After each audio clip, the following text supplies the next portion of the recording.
what a great team, a team that accomplished so much. And this is an opportunity at the 10-year anniversary of our successful deployment to gather the team together, to bond again together. And we look forward to a wonderful reunion at Quantico, Virginia in May of 2020. And I know that it will be very cathartic for so many of our teammates to return. Many will have not seen each other in many, many years. And I'm looking forward to an incredible weekend. There'll be laughter, there'll be tears, and we look forward to that bonding that is so important for all of our teammates. The purpose of the reunion is threefold. One, to get the team back together and celebrate camaraderie. The next point, and very important, is to honor and celebrate our Gold Star families and our very seriously injured Marines, sailors, soldiers that served during our tour of duty in Afghanistan. My interpretation of the reunion and why am I going to attend this reunion, first and foremost, to pay homage and honor to not only the Marine families, but to the Marines that we've lost, who've sacrificed everything. Why is it important to you to have this reunion and relive this time when you were in the service? Well, I think it's mostly important for the guys that were lost their lives and weren't able to come back. I think it's important to have these types of reunions. It helps preserve our history, our legacy of who we are and what it was that we went to do, and to make sure that the story is told correctly, rather, for generations to come. And I think it's important because what it does is it carries their legacies, even if it's just remembering a name and having a second. I got photos of Hogan still, and when you look back, I age, but those photos don't age. He's a 20-year-old man, and he died, in a heroic way, sacrificing his life for our country so someone else could come home. Let's talk a little bit about Task Force Leatherneck. I mean, this is what this reunion's about. Tell me about that deployment and what was so crucial and important about this incredible Marine Force. Yeah, very, very special deployment consisting of initially about 10,000.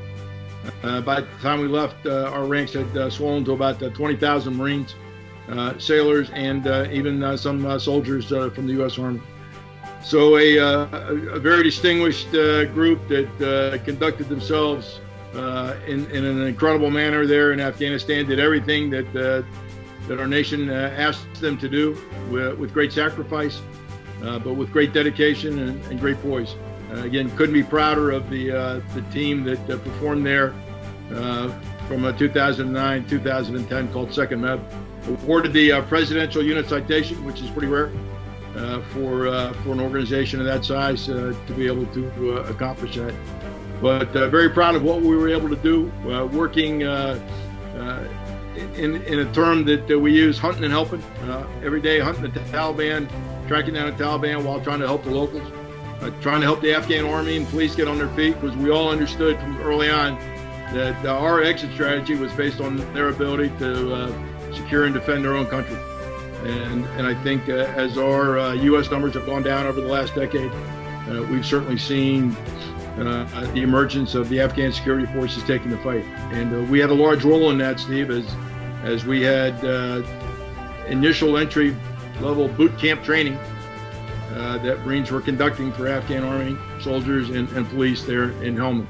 During the 12 months we were there, we lost 93 Marines, sailors, and a soldier. So a tremendous sacrifice for that force, and that really doesn't include a significant number of wounded Marines, some very seriously injured and wounded. And of course, we don't fight alone. We fought with our allies, the Brits. We had Dutch there, we had Danish there, we had Estonians there. It's important to know that 10 years ago, we had around 20,000 Americans under our colors take on an incredible challenge in one of the most desolate and unforgiving places on earth, Helmand Province. And this force acquitted themselves with incredible distinction, not only in going after the Taliban, but in helping the locals.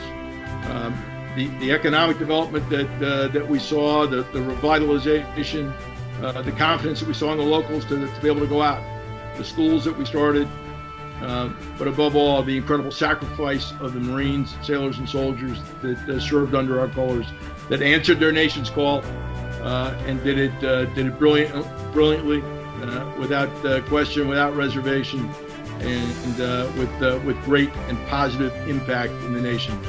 Tell me a little bit about the Hogans, that any information you know, and tell me what the importance of the Gold Star family represents. Sure. I know the Hogans personally. What a wonderful family. We actually dedicated a barracks and named it in honor of his son, who was a Silver Star recipient. The barracks is located in Camp San Mateo at Camp Pendleton, California. So he was a young guy. He was probably, I don't think he even turned 21 yet. And he joined the Marines because his grandfather was a Marine and he wanted to be like his grandfather. And before this deployment, I was his platoon sergeant, and he was the guy that when you said, hey, I need volunteers, I need a working party, his hand was in the air ×2. Hey, I need someone to stay late, Hogan. Hey, I need someone to do this, Hogan.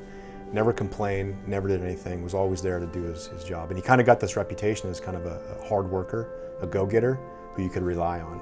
He was very quiet, very timid, but he just did everything he had to. Yeah, I think Lance Corporal Donald Hogan from San Clemente, California, embodies, in so many ways, the ideal young Marine. But what an incredible family! What an incredible sacrifice! Honored to serve with young men and women like Donald Hogan. Hogan's name comes up, and they all come up, but Hogan particularly because he was just that guy where you met him once and you just never forgot the guy.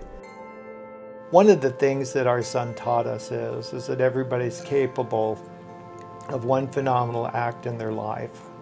Donald was one of these kids who was fascinated by the military from the time he was really little. Donald took a 180-degree turn from the rest of his peers, who were all sitting around playing video games, living at their mom and dad's houses, and really having no direction in their lives.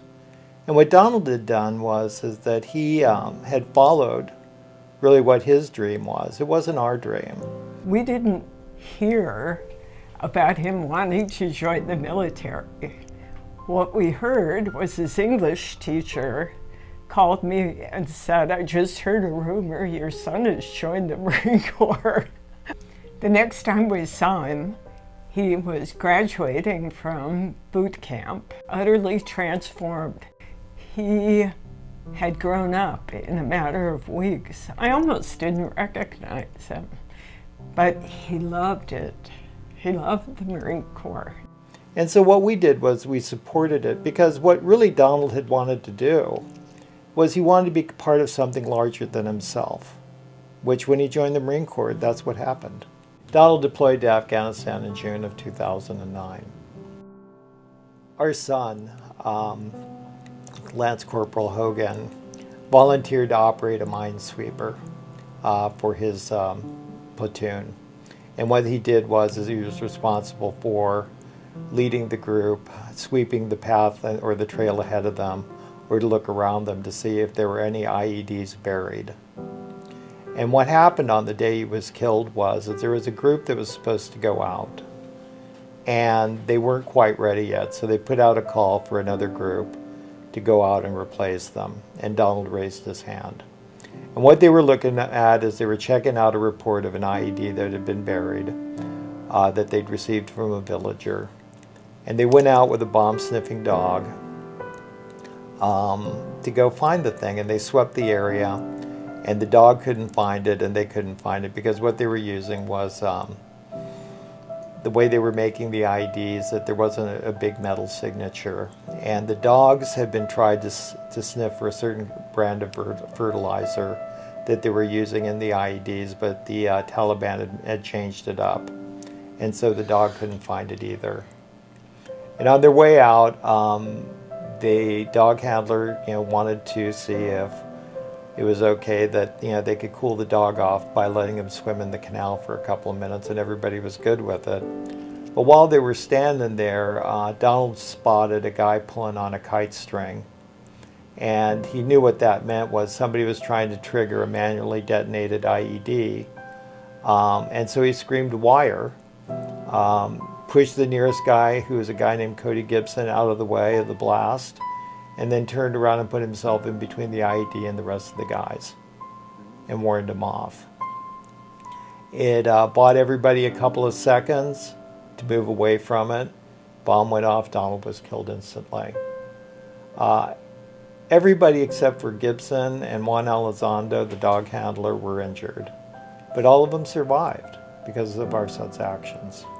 But one of the things that we found out is how much of an impact he had had on their lives in a very short period of time. One of them had named his son after him. Contrary to what people who've never lost a child think, it's really something you never get over. What it is you come to terms with a new normal, which is my life goes on. There's just a hole in it where my son used to be.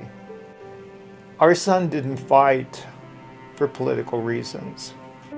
He joined because he wanted to protect his country. And ultimately, he fought to protect his brothers. He had a unique opportunity to display who he truly was to the world that day.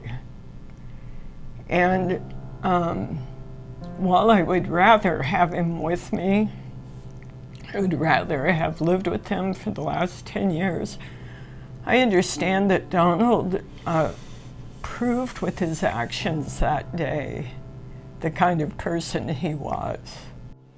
My son died to make sure that the guys he served with were okay.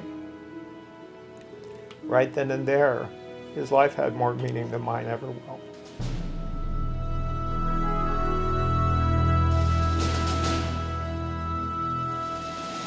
It was a refuge for me to be with other Gold Star mothers because I didn't need to explain anything to them.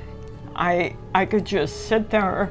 I think I cried through the first 3 meetings. They asked about Donald, and I feel very close to them, and I'm grateful for the organization because of that, because there was really no place I could go that I didn't feel like I had a black cloud hanging over me.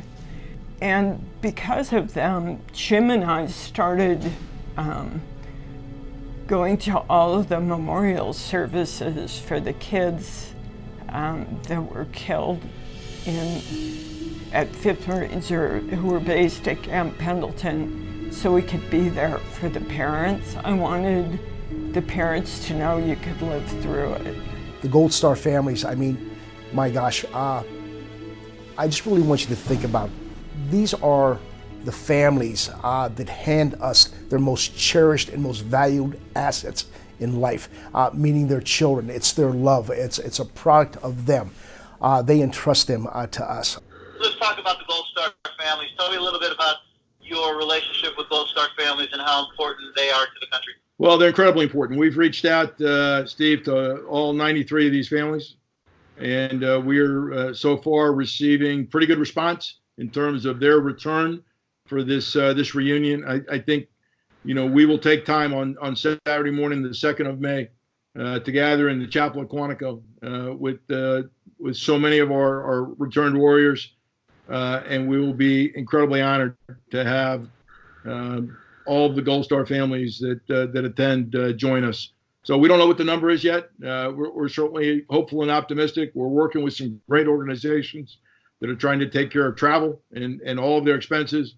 But I think it's important to us and to the teammates that they left behind, that we gather with these families. We honor the service of these great warriors, and we look forward to a very strong showing of people there to support the memorial service for our Gold Star warriors.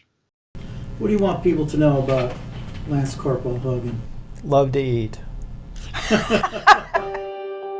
I think the specialness of the Marine Corps is the fact of how we train, how we live, how we hold ourselves accountable, the way we're held accountable, esprit de corps. And it starts all the way back at the very beginning, going through recruit training, going through whether it's infantry training school or your military occupational school, the cohesiveness of your unit. we do everything together, and there's a lot of stock in that. It's what makes us special. You can't be an Army, you can't be a Navy, but you can always be a Marine. So I'd like to express how important our mission was during our time, 2009, 2010 in Helmand Province, Afghanistan. It was the most dangerous province in all of Afghanistan during that time. And when the United States Marines decided that we were going to go into Afghanistan and clear that out and give our NATO allies some assistance, it was a big push, and it was the right call at the right time. We went in there heavy and hard, and we cleared out Helmand Province. And it was not cheap at all. It cost us 93 Marines and hundreds of Marines being wounded. But at the end of the day, what we had done for the people of Helmand Province and the country of Afghanistan was priceless. There is in that village somewhere a bunch of 13 to 15-year-old kids running around right now going, remember the time when the Marines were here? Remember when we could play soccer outside? Remember when Dad had a job? Remember when Mom was, whatever the case is, I do believe in the bottom of my heart that has to be happening right now. Has to be. I think it's important to know that 10 years ago, we had around 20,000 Americans under our colors take on an incredible challenge in one of the most desolate and unforgiving places on earth, Helmand Province. And this force acquitted themselves with incredible distinction, not only in going after the Taliban, but in helping the locals. The economic development that we saw, the revitalization, the confidence that we saw in the locals to be able to go out, the schools that we started, but above all, the incredible sacrifice of the Marines, sailors, and soldiers that served under our colors, that answered their nation's call and did it brilliantly, without question, without reservation, and with great and positive impact in the nation. This is a reunion of warriors who answered the call. We did what our nation asked us to do. We did it well, and we're incredibly proud of our service, and we're proud of one another. We would like to thank the following sponsors for making this 10-year reunion possible for the 2nd Marine Expeditionary Brigade, Afghanistan. We especially thank our co-sponsor, the Marine Corps Association and Foundation, the professional association of the Marine Corps. Support the troops, honoring and assisting America's troops overseas. Semper Fi Fund, for our combat wounded, ill, and injured. Focus Marines Foundation, developing and administering programs for wounded warriors to assist them in their transition from military to civilian lives. Warrior Reunion Foundation, reconnecting those who served together in combat through all-inclusive unit reunion experiences. The Independence Fund, empowering our nation's veterans to overcome physical, mental, and emotional wounds incurred as a result of their service. Team Afghan Power, American veterans working side by side with Afghans to provide renewable energy to impoverished rural communities. The alumni of Augusta Military Academy, alma mater of the Commanding General of the 2nd Marine Expeditionary Brigade, Afghanistan. Vanilla Fire Productions, a full-service video and film production company creating works that emotionally connect with audiences. We would also like to thank the following individuals for making this reunion possible.